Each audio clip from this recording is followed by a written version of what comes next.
Christmas എന്ന് പറഞ്ഞാൽ തന്നെ നമുക്ക് പെട്ടെന്ന് ഓർമ്മ വരുന്നത് ഇദ്ദേഹത്തെയാണ്.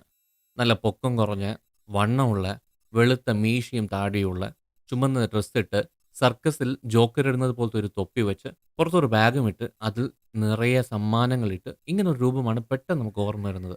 റെയിൻഡിയർ എന്ന് പറയുന്ന നല്ല നീണ്ട കൊമ്പുള്ള 8 മാൻ ഒരുമിച്ച് കെട്ടിയ ഒരു വണ്ടിയാണ് ഇദ്ദേഹത്തിനുള്ളത്. അദ്ദേഹം ആരാണെന്ന് നമുക്ക് എല്ലാവർക്കും അറിയാം. അതാണ് ക്രിസ്മസ് അപ്പൂപ്പൻ, ദി സാന്റക്ലോസ്. ആരാണ് ഇദ്ദേഹം? എവിടെ നിന്നാണ് ഈ സാന്റക്ലോസ് ഉണ്ടായത്? എങ്ങനെയാണ് ഈ സാന്റക്ലോസ് ഉണ്ടായത്? ഈ സാന്റക്ലോസിന്റെ ചരിത്രം എന്താ? എന്നതിനെക്കുറിച്ച് നമുക്ക് ഈ വീഡിയോയിൽ നോക്കാം. ക്രിസ്ത്യൻസായ എല്ലാവരും അറിഞ്ഞിരിക്കേണ്ട ഒരു ചരിത്രമാണിത്. ഒരുപാട് രസമുള്ള ചരിത്രവുമാണിത്. അതുകൊണ്ട് വീഡിയോ അവസാനം വരെ കാണുക. നിങ്ങൾ ആദ്യമായാണ് ഈ ചാനൽ കാണുന്നതെങ്കിൽ സബ്സ്ക്രൈബ് ചെയ്യുക. നമുക്ക് വീഡിയോയിലേക്ക് കിടക്കാം.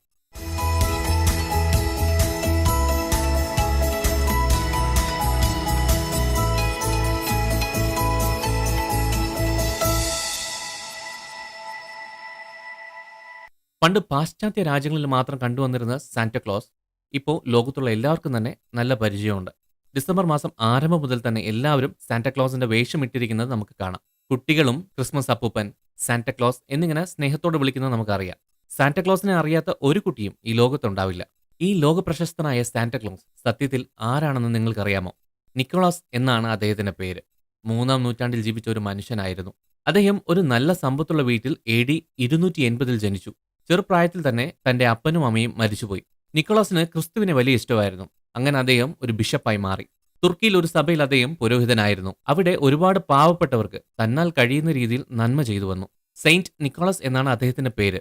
ആളുകൾ അദ്ദേഹത്തെ സിന്റർക്ലാസ് എന്നും വിളിച്ചിരുന്നു. ആ സമയത്തൊക്കെ ക്രിസ്ത്യൻസിനെതിരെ ഒരുപാട് പ്രശ്നങ്ങൾ അവിടെ നടക്കുമായിരുന്നു. പുരോഹിതന്മാരെയും ക്രിസ്ത്യാനികളെയും ദൈവത്തെ തള്ളിപ്പറ അല്ലെങ്കിൽ കൊല്ലുമെന്ന് പറഞ്ഞ് ഒരുപാട് പ്രശ്നമുണ്ടാക്കിയ സ്ഥലമായിരുന്നു അത്. ഈ നിക്കോളാസിനെയും ഒരു പ്രാവശ്യം യേശുവിനെ തള്ളിപ്പറ എന്ന് പറഞ്ഞ് ജയിലിൽ അടച്ചിരുന്നു. പിന്നീട് ഗവൺമെന്റ് മാറിയപ്പോഴത്തേക്കിനും അദ്ദേഹം സ്വതന്ത്രനായി. പാവപ്പെട്ട ജനങ്ങളുടെ വികസനത്തിനും അടിച്ചമർത്തപ്പെട്ട സമൂഹത്തിനു വേണ്ടി ആത്മാർത്ഥമായി സ്വയം സമർപ്പിച്ച അത്ഭുത വ്യക്തിയായിരുന്നു അദ്ദേഹം. നിന്റെ വലങ്കൈ ചെയ്യുന്നത് ഇടങ്കൈ അറിയരുത് എന്ന തിരുവെഴുത്തനുസരിച്ച് അദ്ദേഹം ജീവിച്ചു. ജനങ്ങളുടെ ആവശ്യങ്ങൾ മനസ്സിലാക്കി അവർ അറിയാതെ തന്നെ അവർക്ക് വേണ്ടി ആ കാര്യം ചെയ്തു കൊടുക്കുമായിരുന്നു. ദയ, കരുതൽ, കുട്ടികളോടുള്ള സ്നേഹം തുടങ്ങിയ നല്ല ഗുണങ്ങളുള്ള ഈ നിക്കോളാസ് ചുവന്ന ഡ്രസ്സിട്ട് വെള്ളക്കുതിരപ്പുറത്ത് കയറി കുട്ടികൾക്ക് സമ്മാനങ്ങൾ കൊടുത്ത് സന്തോഷിക്കുമായിരുന്നു. ഒരു കാര്യം അറിയാമോ? ഇദ്ദേഹം നല്ല സമ്പത്തുള്ള കുടുംബത്തിലല്ല ജനിച്ചത്. അദ്ദേഹം തന്റെ എല്ലാ സ്വത്തും വിറ്റ് പാവപ്പെട്ടവരെയും രോഗത്തിലായർക്കും കൊടുത്ത് സഹായിച്ചു എന്നത് ശ്രദ്ധിക്കേണ്ട ഒരു സംഭവമാണ്. നിങ്ങളുടെ രഹസ്യ ആവശ്യങ്ങൾ എന്തുണ്ടെങ്കിലും പള്ളിയിൽ പറയാം, അതിനുവേണ്ടി പ്രത്യേക പ്രാർത്ഥനകൾ നടത്തുമെന്നും ഈ നിക്കോളാസ് സഭയിലെ ജനത്തോട് പറഞ്ഞിരുന്നു. അതനുസരിച്ച് എല്ലാവരും അവരുടെ പരാതികൾ പറയുമ്പോൾ അത് ന്യായമാണെന്ന് മനസ്സിലാക്കി അവർ അറിയാതെ തന്നെ അവരെ സഹായിക്കുന്നത് അദ്ദേഹം ഒരു ശീലമാക്കി. ഇദ്ദേഹം സഹായിച്ചതിൽ തന്നെ ഒരു പ്രത്യേക സംഭവം എന്ന് പറഞ്ഞാൽ, ആ സ്ഥലത്ത് ഒരു പാവപ്പെട്ട മനുഷ്യന് 3 പെൺമക്കളുണ്ടായിരുന്നു. അദ്ദേഹത്തിന് ഒരുപാട് കടം ഉണ്ടായിരുന്നു. അദ്ദേഹത്തിന് വീട്ടുവാനും കഴിഞ്ഞില്ല. സ്ത്രീധനം കൊടുത്ത് കെട്ടിക്കാൻ കഴിവില്ലാത്തതുകൊണ്ട് ആ പെൺമക്കളെ വ്യഭിചാര പണിക്ക് വിടാൻ അയാൾ വിചാരിച്ചു. അവിടെ തണുപ്പ് കാലം തുടങ്ങുന്ന സമയം അവരൊരു ഉത്സവമായി ആചരിക്കാറുണ്ട്. എല്ലാവരും ആ ഉത്സവത്തിൽ ആഘോഷിക്കുന്ന സമയത്ത് ഈ വീട്ടുകാർ വളരെ ദുഃഖത്തിലായിരുന്നു. അന്ന് പാതിരാത്രി എന്തോ ഒരു സാധനം വീട്ടിനകത്ത് വന്ന് വീണു.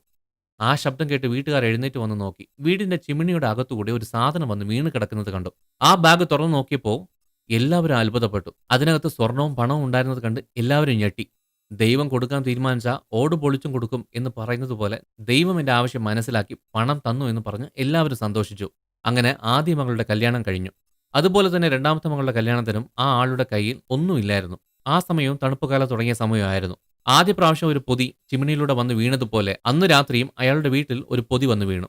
ആരാണ് ഈ പൊതി ഇടുന്നതെന്ന് അറിയാൻ ഓടി പുറത്തുപോയി നോക്കി. അങ്ങ് ദൂരെ ഒരാൾ പോകുന്നത് കണ്ട് എന്നല്ലാതെ അയാളുടെ രൂപമോ ആരാണെന്നോ അറിയാൻ കഴിഞ്ഞില്ല. കുറച്ചു വർഷത്തിനു ശേഷം തന്റെ മൂന്നാമത്തെ മകളുടെ കല്യാണ സമയമായി. നിശ്ചയമെല്ലാം കഴിഞ്ഞു. ആ തണുപ്പുകാല ഉത്സവ സമയത്ത് ആരാണ് ഇങ്ങനെ പൊതി ഇടുന്നതെന്ന് അറിഞ്ഞേ പറ്റത്തുള്ളൂ എന്ന് പറഞ്ഞ് അന്ന് രാത്രി ഉണർന്നിരുന്നു. വിചാരിച്ചതുപോലെ തന്നെ ആ സമയത്ത് ഒരു പൊതി വന്ന് വീണു. ഉടൻ തന്നെ പുറത്തേക്ക് ഓടിപ്പോയി നോക്കി. ചുമന്ന ഡ്രസ്സിട്ട് ഒരു വെള്ള കുതിരപ്പുറത്ത് വലിയ ബാഗ് നിറയെ സമ്മാനവുമായി ഒരാൾ പോകുകയായിരുന്നു. ഓടിച്ചെന്ന് നിർത്തി നോക്കിയപ്പോൾ ആ രൂപത്തിന്റെ ഉടമസ്ഥൻ സെയിന്റ് നിക്കോളസ് ആയിരുന്നു. അയാൾ അത്ഭുതപ്പെട്ടു. എന്റെ 3 മക്കളെയും സഹായിച്ചത് താങ്കളാണോ എന്ന് പറഞ്ഞ് അയാൾ കരഞ്ഞു. എന്നാൽ നിക്കോളാസ് അയാളോട്, ഞാൻ സഹായിച്ചത് ആരോടും പറയരുതെന്ന് പറഞ്ഞ് അയാളെ അനുഗ്രഹിച്ച് നിക്കോളാസ് യാത്രയായി. ഈ സെയിന്റ് നിക്കോളാസ് തണുപ്പ് കാലത്തെ ഉത്സവ സമയത്ത് അവിടെ ആർക്കൊക്കെയാണോ ആവശ്യമുള്ളതെന്ന് മനസ്സിലാക്കി അവരുടെ വീട്ടിൽ സ്വർണമോ പണമോ ഇടുന്നത് ശീലമാക്കിയിരുന്നു. ആ പൊതി ഇട്ട ഉടൻ തന്നെ വീട്ടുകാർ ശ്രദ്ധിക്കുന്നതിന് മുമ്പ് തന്നെ വേഗത്തിൽ അവിടെ നിന്ന് പോകും. എന്നിട്ട് ആ വീട്ടുകാർ ആ നന്മ അനുഭവിക്കുന്നത് കണ്ട് സന്തോഷിക്കും. ഇങ്ങനെ തന്റെ എല്ലാ സ്വത്തും വിറ്റ് ജനത്തെ തേടി ചെന്ന് സഹായിച്ച നിക്കോളാസ് 3-ാം നൂറ്റാണ്ടിൽ ഡിസംബർ 6-ാം തീയതി മരിച്ചു. ഈ ദിവസം സെയിന്റ് നിക്കോളാസ് ഡേ ആയി ഇപ്പോഴും യൂറോപ്പിലുള്ള ജനം ആചരിക്കുന്നുണ്ട് എന്നത് ശ്രദ്ധേയമാണ്. നിക്കോളാസ് മരിച്ച ശേഷം അദ്ദേഹത്തിന്റെ ശരീരം മീറ എന്ന സ്ഥലത്ത് അടക്കം ചെയ്തു. എല്ലാവരോടുമുള്ള അദ്ദേഹത്തിന്റെ ദയയും സ്നേഹവും കാരണം ആളുകൾ അദ്ദേഹത്തിന്റെ ശവകുടീരത്തിലേക്ക് ഒഴുകിയെത്താൻ തുടങ്ങി. 6-ാം നൂറ്റാണ്ടോടെ അദ്ദേഹത്തെക്കുറിച്ച് പല സ്ഥലങ്ങളിലും ജനങ്ങൾക്കിടയിൽ ഒരു സംസാര വിഷയമായി. അതിനുശേഷം 18-ാം നൂറ്റാണ്ടിന്റെ അവസാന സമയത്ത് ഡച്ചുകാർ പലരും അമേരിക്ക, ന്യൂയോർക്കിൽ പോയി താമസിക്കാൻ തുടങ്ങി. ഡിസംബർ 6-ന് നിക്കോളാസിന്റെ ഓർമ്മ അവിടെ വെച്ച് തന്നെ അവർ ആഘോഷിക്കാനും ആരംഭിച്ചു. സെയിന്റ് നിക്കോളാസ് എന്ന സിന്റർക്ലാസിനെ ഈ വിഭാഗക്കാരാണ് അമേരിക്കയ്ക്ക് പരിചയപ്പെടുത്തി കൊടുത്തത്. ഡിസംബർ 6-ാം തീയതി അവർ ചുവന്ന ഡ്രസ്സിട്ട് വെള്ളക്കുതിരയിൽ കുഞ്ഞുങ്ങൾക്ക് സമ്മാനങ്ങളൊക്കെ കൊടുത്ത് സന്തോഷിച്ചു. ആ സംഭവത്തെക്കുറിച്ച് അമേരിക്കയിലെ ഒരു പത്രം ഇങ്ങനെ എഴുതി, STA ക്ലാസ് എന്ന്. കാലക്രമേണ STA ക്ലാസ് എന്നത് സാന്റക്ലോസ് എന്നായി മാറി. മാത്രമല്ല ഡ്രസ്സിലും ചെറിയ മാറ്റങ്ങൾ വരുത്തി നാം ഇന്ന് കാണുന്ന ക്രിസ്മസ് അപ്പൂപ്പന്റെ വേഷത്തിലേക്ക് മാറ്റി. നിക്കോളാസ് ജീവിതത്തിൽ സാധാരണയായി ചെയ്തു വന്ന കാര്യം ഇപ്പോൾ അതൊരു ശീലമാക്കി മാറ്റിയിരിക്കുന്നു എല്ലാവരും. പലരും സാന്താക്ലോസിന്റെ വേഷമിട്ട് ചുറ്റുമുള്ള നിർധനരായ ആളുകളെ സഹായിക്കാൻ തുടങ്ങി. കുട്ടികൾക്കും സമ്മാനങ്ങൾ കൊടുത്ത് സന്തോഷിച്ചു. ഇംഗ്ലണ്ടിലെ കുട്ടികൾ ഡിസംബർ 6-ന് അവരുടെ വീട്ടിൽ ഒരു സോക്സ് തൂക്കിയിടും.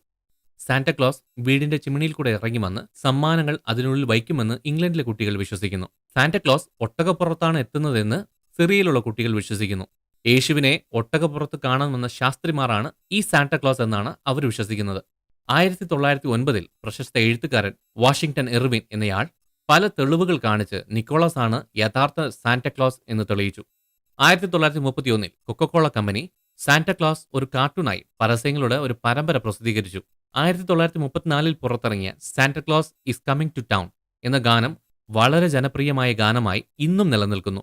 ഇപ്പോഴും ലോകത്തെല്ലായിടത്തും ഒരുപാട് ആൾക്കാർ ക്രിസ്മസ് അപ്പൂപ്പന്റെ വേഷമിട്ട് ആഘോഷിക്കുന്നു. സാന്താക്ലോസിന്റെ വേഷം ധരിച്ച് സുവാർത്ത പ്രഖ്യാപിക്കുന്നു. സാന്താക്ലോസിന്റെ വേഷം ധരിച്ച് ഒരു പാട്ടും പാടി വീടുതോറും സമ്മാനങ്ങൾ എത്തിക്കുന്നത് ഇന്ത്യയിൽ ഒരു ആചാരമായി മാറി. ഈ സാന്റാക്ലോസ് എന്ന ക്രിസ്മസ് അപ്പൂപ്പൻ ഇല്ലാതെ ഇന്ന് എവിടെയും ഒരു ക്രിസ്മസ് ആഘോഷിക്കുന്നില്ല. ഈ നിക്കോളാസ് ചെയ്ത ചെറിയ സംഭവം ഇന്ന് ലോകമെമ്പാടും അറിയപ്പെടുന്ന രീതിയിൽ ക്രിസ്മസ് മാസത്തിൽ ആവശ്യമുള്ളവരെ സഹായിക്കുന്ന രീതിയിൽ ഒരു ആചാരമായി മാറി എന്നതാണ് ശ്രദ്ധേയം. ഈ ഡിസംബർ മാസത്തിലും മറ്റുള്ളവരെ സഹായിക്കാൻ നമ്മളാൽ കഴിയുന്ന രീതിയിൽ ശ്രമിക്കാം. ഈ ക്രിസ്മസ് ക്രിസ്തുവിന്റെ ജനനം ആഘോഷിക്കുന്നത് മാത്രമല്ല, കർത്താവായ യേശുവിന്റെ സ്നേഹം പ്രകടിപ്പിക്കുന്ന രീതിയിൽ നമ്മളാൽ കഴിയുന്നത് പോലെ മറ്റുള്ളവരെ സഹായിക്കാം. ഇതാണ് ക്രിസ്മസ് അപ്പൂപ്പൻ അല്ലെങ്കിൽ സാന്റാക്ലോസ് ഉണ്ടായ ചരിത്രം.